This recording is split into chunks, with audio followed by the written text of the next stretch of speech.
بسم الله الرحمن الرحیم.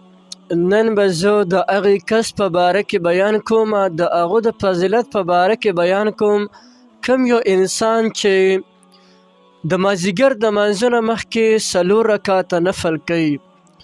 په احادیث مبارکو کې د دې انسان دپاره کم قسم انعاماتو ذکر راغلی دی.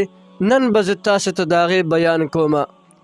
راځئ چې شروع وکړو. د ابوداود شریف دا حدیث دی او د حضرت عبدالله ابن عمر رضی الله تعالی عنه نه روایت دی. فرمایي وی رسول الله صلی الله علیه وسلم مبارک یو ځل وفرمایل چې الله جل جلاله د رحم وکړي په هغه انسان باندې چې هغه د مازدیګر د لمانځه نه مخکې 4 رکعاته نفل کوي.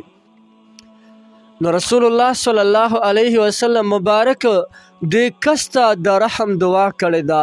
مونږ ته خلک راشي یاره دعا راته وکړه چې الله را باندې رحم وکړي، یاره جي دعا راته وکړه چې الله بند لارې آزادې کړي.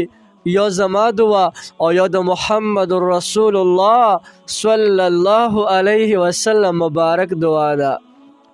نو کوم انسان چې وایي په ما د الله خپل خصوصي رحم وکړي او زما د بند لارې روان شي، هغه د مازدیګر د لمانځه نه مخکې 4 رکعاته نفل کوي.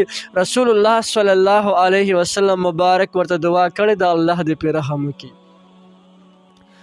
دا بل حدیث د حضرت ام سلمه رضی الله تعالی عنها نه روایت دی. فرمایي وی رسول الله صلی الله علیه وسلم مبارک وفرمایل کم یو کس چې د مازدیګر د لمانځه نه مخکې 4 رکعاته نفل وکړي، نو الله جل جلاله به د ده بدن د جهنم په اور باندې حرام کړي. سبحان الله، یعنی دا انسان به جهنم ته نه ځي. دغه رنګ بل حدیث د حضرت ام حبیبه بنت ابو سفیان رضی الله تعالی عنها نه روایت دی. فرمایي وی رسول الله صلی الله علیه وسلم مبارک فرمایل چې کم یو کس همیشه والی وکړي په 4 رکعاته نفلو د مازدیګر د لمانځه نه مخکې، نو بیا فرمایي وی اور هغه بدن نشي مسه کولی، یعنی د انسان به جهنم ته نه ځي. محترمو، دا څومره د خوشحالۍ مقام دی چې دونه ورکوټي او لغون د عمل په وجه باندې زمونږ او ستاسو بدنونه په جهنم باندې حرامیږي او د الله رحمت په موږ او تاسو باندې هغه همداسې راوریږي.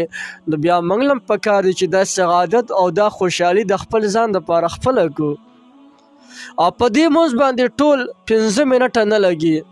نو موږ هم پکار دی چې د مازدیګر د مونځ نه مخکې 15 منټه مخکې موږ وځو، نو هلته کې به د 15 منټو کې دغه 4 رکعاته نفل کوو. ولې دومره لوی دغې دي برکات دي فضایل دي احادیث مبارکم اوس تاسو ته ولوستله. د الله جل شانه دې موږ او تاسو ټول توفیق راکړي چې په دې 4 رکعاته نفلو د مازدیګر د لمونځ نه مخکې په دې باندې موږ همیشه والي وکړو. آمین ثم آمین.